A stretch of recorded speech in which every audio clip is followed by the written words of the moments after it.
Hello friends, welcome to the channel. If you have found this video, it's meant for you. The synchronicity of the universe and the algorithm has brought this video to you. Welcome. Think of me as a guide in a spiritual and energetic sense. Think of me as a shaman to bring you to where you need to go. And today we'll be talking about toxic love, narcissistic relationships. Okay, why did I get myself into this relationship? I'm broken. I am distraught.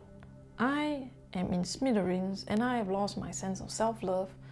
I don't know who I am anymore. Am I crazy? Am I not? Maybe I'm not the normal one. And that partner, he's right. I am crazy. Who am I? What am I? I don't even know. I'm isolated from my friends and family, and the only source of love that I have is from this partner. Whether you are in currently right now with that toxic relationship, or you have passed through that and you're trying to find out how am I gonna reborn again, this video is for you. So let's talk about why. Why did I find this person?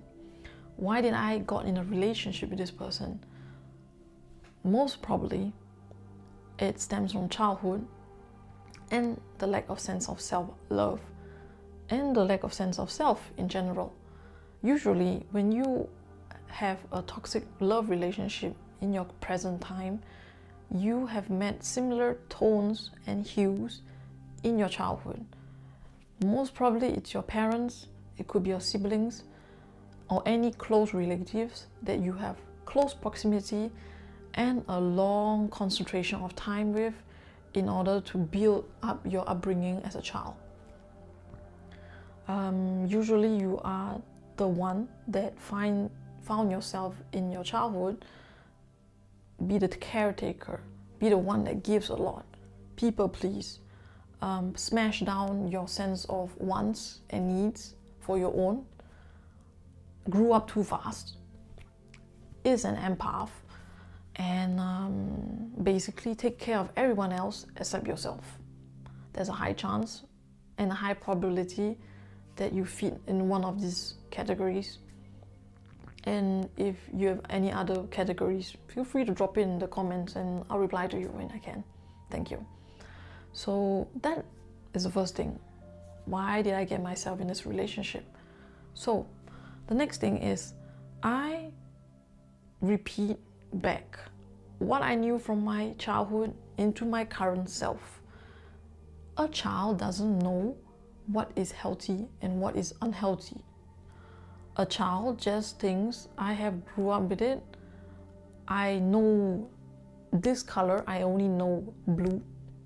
So I'm gonna find a relationship in my future adult life that has the same blue.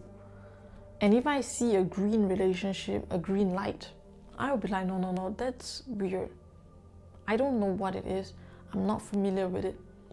So until you heal from your childhood traumas and your childhood patterns of upbringing and grooming in a sense, you will be always attracted to toxic, negative relationships. And it's like the universe way of sending you a stick and like tapping your finger and say, okay, do you understand what I'm trying to do? Do you understand I am trying to send you a message? I'm sending you a message that it's time for you to heal from it, and it's time for you to move on and find your sense of self-love.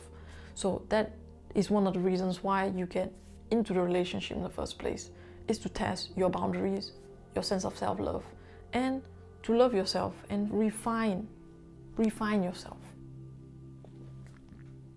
Okay, second thing we're going to talk about is, okay, so I know why I got in this relationship. So what's next? What am I going to do? If you're currently in the relationship, the first thing is to take back control. That means stop gaslighting yourself. If you have stayed enough long time in the relationship, your self-confidence is likely to be a low. Why? Because there's 4 cycles. The first cycle is love bombing. Everything is beautiful. I love you back into the moon, back front, west, east. You're the most beautiful person I have met. No one is like you. You know, all those talks of like, oh my God, I love you so much. You're so beautiful. You're so amazing. You're so handsome. You're the greatest thing that can ever happen to me. Those talks. Why were you a sucker to fall for it? It's because you really want somebody to cherish you, because you don't have that self-love for yourself. And after all the fantasy, Disneyland, romance that we were brought up to aspire to, you think that's how it's supposed to be, a whirlwind of romance. And you're not used to green flags. So that's one of the reasons, okay? When it first starts, the relationship, it's like a house, okay? We're gonna use imagery, a house. You have your house. You had your sense of self-love, your sense of self-worth. You met this person, another house. This person says, oh my God, you're the most beautiful house. Let's join the two houses together and make two beautiful big house, a big bungalow. It's gonna be amazing. We'll get furniture. I love you. You're the most beautiful, yada yada. After some time in the relationship, the wallpaper start to fall off. Initially, his or her house, that partner's house, was beautiful. It was too good to be true. Everything seems fantastic. Then it started to smell. Then it started to rot.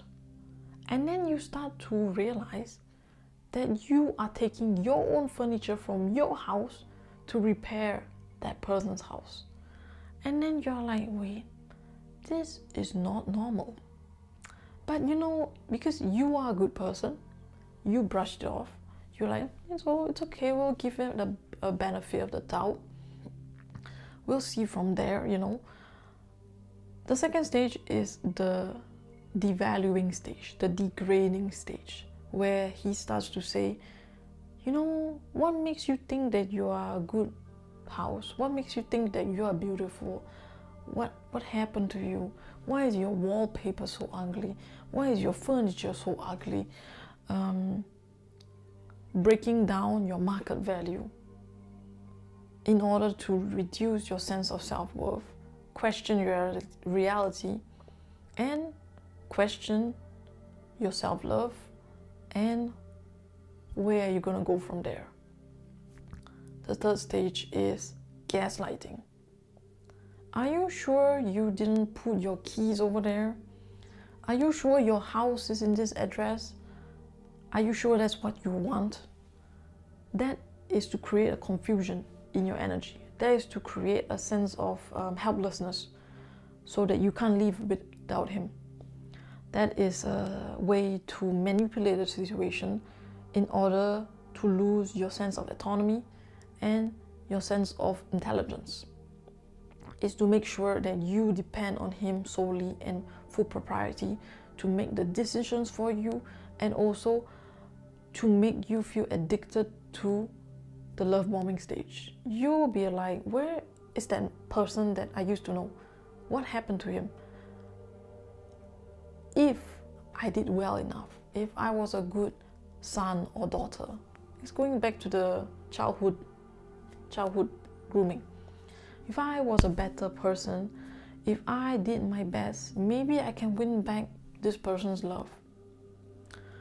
And that's when you start to jump through hoops like horses to please this person, but it's never enough. It's never enough. The fourth stage is when things just crack. There will be an argument, there will be an eruption, and things just crack. You will want to leave. You either leave physically by taking your car and going to get a drink or something to just cool off. You might, I don't know, like disappear for a few days just to like get back your sense of self. You might put yourself in a room, close the doors. It can be any physical sense of distancing. It could be even emotionally distancing. That means your body is there, but you're not there anymore. You just like float away. So it can be any sense is to disengage from the situation. So then the cycle repeats. Chapter 1, love bombing again. Oh, you know, I'm sorry for just now, I love you, nani nani na. Chapter 2, degrading you. When all these cycles happen over and over and over again, you deteriorate and deteriorate. So it's very important for you to get back your sense of autonomy. When you find yourself in a toxic relationship, it's very important. The first thing is to find back your sense of autonomy, financially, emotionally, and physically. Financially, have you not been working for a couple of months, years? Are you financially financially dependent on this person? Okay. The second thing is emotionally. Are you emotionally drugged? Are you dependent on him to give you your sense of self-love? Are you addicted to the love that he has given you? The measly little scrums once in a while of saying, like, you know, nobody will love you like I do, but at the same time he'll degrade you and say, oh, you know, you used to cook better, my mom cooks it better than you. Like, really small things. That's not what a relationship is about. A relationship is about equilibrium, partnership, sharing, healthy companionship, and safety. That's very important. So keep that in mind. The third thing is physical. How is your physical health? Are you able to move well, have good fitness? Are you eating well? Are you sleeping well? That's very important. Gain back 3 of this autonomy slowly, and slowly distance yourself in terms of your heart from this person. I know it's not going to happen overnight. You might have spent months, years, and decades with this person. So in a sense, your identity is very, very fused with his and hers. So it's gonna take time for you to get out of it. But I trust you. You will. Okay. So we have covered why do you get in a relationship? What are you going to do about it when you were trying to break free of the thing? And the third thing is that signs that you're ready to go. You start to notice this, is that you will, during those fights where the eruption happens, you start to physically distance yourself. First, you close your door in the room, you close yourself, you take a drive, go out, you maybe book a hotel and disappear for a few days if you are living with that person. Or you go cold turkey if you guys have separate apartments. So that is your soul and your being trying to distance yourself from that situation and that person to gain back autonomy. Celebrate.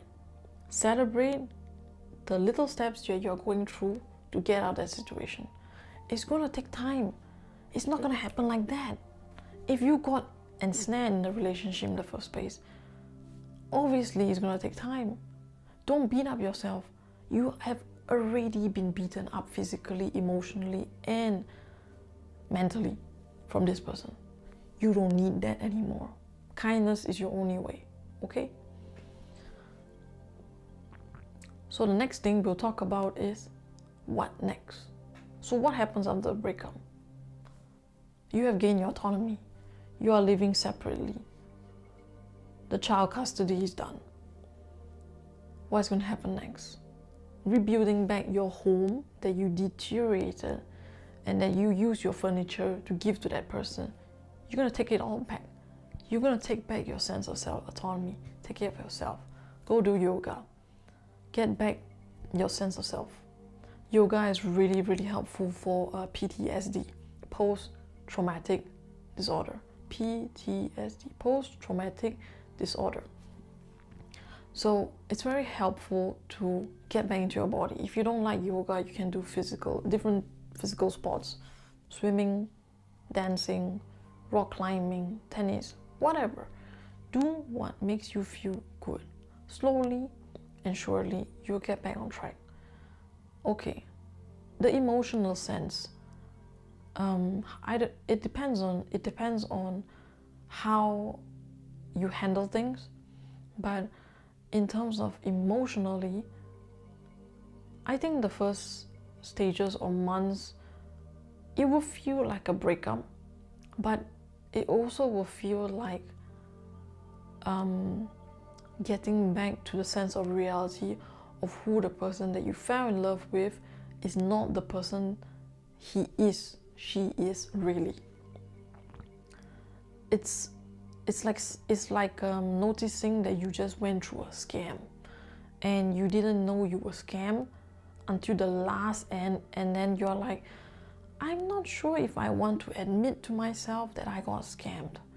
And it's also the pride, realizing that you chose the wrong person, realizing that that person appeared not what she or he really is. Getting back into the sense of reality, that's very hard to swallow initially, but you'll get there. Resentment, frustration, and anger. Realizing that you have been duped and that you have lost time, energy, love, empathy, energy, giving to this person, trying to create a life with this person. A lot of anger. Depression, thinking that you will never, ever, ever, ever get a healthy relationship, that nobody will love you because you have been conditioned. You have been conditioned by this partner to think that you are worth nothing. So you have to get back your sense of self. Stick to being single for some time until you really heal before you are ready to move on. There is no point to get into a rebound relationship because that is another call for disaster. If you met another toxic relationship, nobody is going to feel in your void. Okay? Nobody is going to feel in your void. If you have an emptiness, nobody is going to fill it in. It's you that is supposed to fill it in. That's the reason why you got into a negative relationship in the first place. It's because you lack a sense of self. So there is no point to go around trying to fill that hole that you're supposed to fill. A person can manipulate, say things in order to get into you. But you have to be smart about it, because at the end of the day, you were born in this world alone. And you're gonna die alone. Even though you were born with your families and friends, you're gonna die alone. So if you're not gonna make yourself your first best friend, it's not gonna end well. So focus on a goal, focus on you, and focus on regaining back your sense of self-love before you go into the dating world again. I think that's it for today. Feel free to give me some comments on the bottom. Send me some video suggestions if you want. And thank you for listening. And I'll see you next time. Bye. Take care.